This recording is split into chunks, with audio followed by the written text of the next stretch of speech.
On va voir un sujet en traitement automatique des langues qui est vraiment fondamental, celui des modèles de langage ou modèles de langue. Donc, c'est quoi un modèle de langue? Alors, si on avait développé un système qui a démontré qu'il comprend c'est quoi une langue, qui sait comment l'utiliser, ben justement, la façon de voir ça, de tester ça, c'est de demander à le système d'utiliser, par exemple, en produisant des phrases. Donc, en fait, plusieurs tâches en traitement automatique des langues vont exploiter justement une composante dont la seule tâche, c'est d'apprendre, de savoir comment construire des phrases bien construites. Et cette composante-là, on appelle ça un modèle de langue. Il y a plusieurs applications des modèles de langue. En traduction automatique, c'en est une, où ça va nous permettre de produire une traduction qui est bien formée, syntaxiquement, puis idéalement aussi sémantiquement.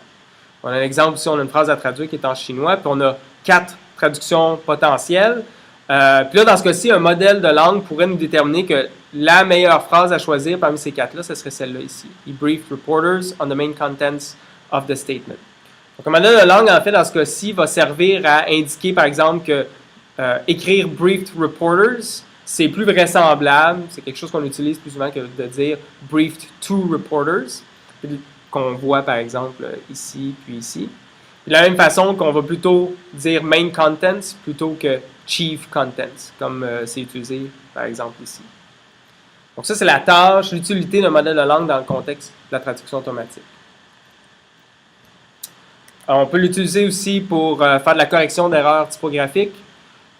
Donc, ça permet, entre autres, de corriger des cas où, en fait, l'erreur, c'est un mot valide.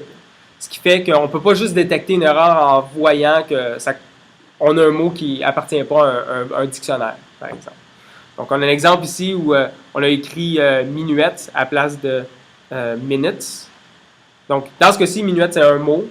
Ce qui fait que, comment est-ce qu'on peut voir qu'ici, il y a probablement une erreur?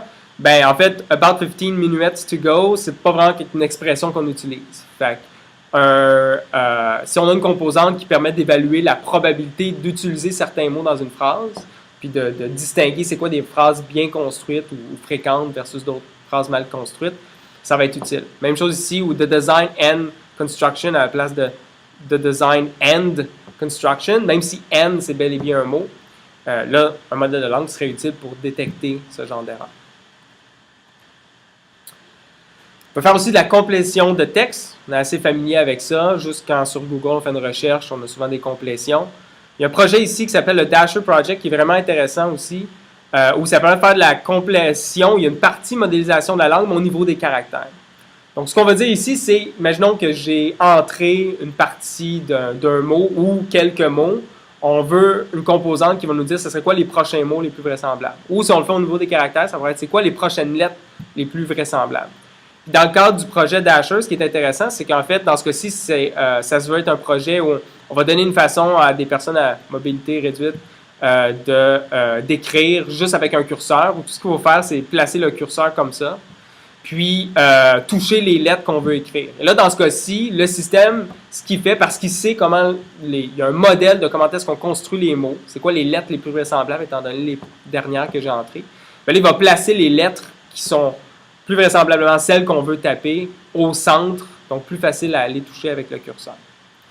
Donc ça, c'est, encore une fois, une application des concepts de modèle de langue, mais dans le contexte de la complétion de texte. Puis il y en a vraiment plusieurs. C'est vraiment des composantes de modèles de langue dans des systèmes, là, il y en a presque partout. Reconnaissance d'écriture manuscrite, donc on a un document qui a été écrit ou tapé, puis on veut le numériser. Ben, à ce moment-là, donc c'est comme de la traduction, mais on a une image, puis on doit la traduire en texte. Puis encore là, on va vouloir produire du texte qui est bien formé. Reconnaissance de la parole, c'est comme la traduction, mais on a un signal sonore, puis on veut le traduire en texte numérisé, encore une fois. L'identification d'auteur, où on pourrait avoir des modèles spécifiques à un auteur, puis là, être en mesure d'identifier est-ce qu'un nouveau document, un nouveau texte, a été écrit par cet auteur-là. Là, sur la base de comment cette personne a tendance à construire des phrases, bien là, on pourrait assigner des probabilités à est-ce que le document a été écrit par cet auteur-là ou pas. Réaccentuation de texte aussi, où on a des, par exemple en français, ou imaginons pour une raison ou une autre, on n'a pas d'accent dans les mots, bien, être en mesure de détecter les mots qui n'ont pas d'accent puis qu'il y en aurait normalement eu. C'est un peu comme des erreurs typographiques finalement. Puis déterminer c'est quoi la réaccentuation qu'on devrait faire qui est la plus vraisemblable. Encore une fois, c'est une autre application des modèles de langue. Donc c'est vraiment un concept très fondamental en traitement automatique des langues. Puis donc, dans les prochaines diapositives, on va voir différentes... c'est quoi un modèle de langue et comment est-ce qu'on en construit. Question là-dessus? C'est clair? Oui? Oui. Tu parles en chinois, là? Je fais confiance à l'auteur. À l'auteur du livre. Il a l'air de connaître le chinois, là. Il a l'air de savoir de quoi il parle. Mais... Ah, ouais, bon, là-dessus, peut-être. Peut-être que je vais avoir un courriel d'un chinois, mais il me dit, hey, c'est pas ça, c'est pas tout.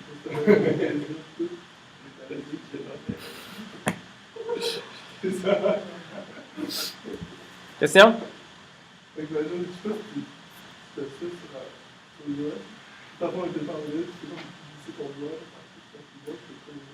Uh-huh.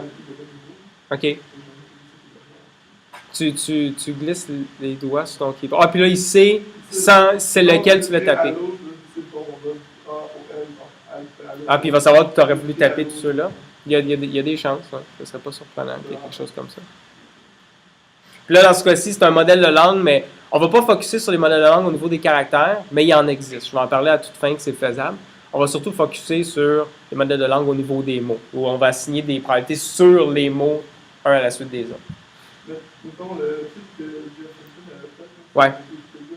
C'est un exemple de modèle de langue, mais au niveau des caractères. C'est ça. Exactement.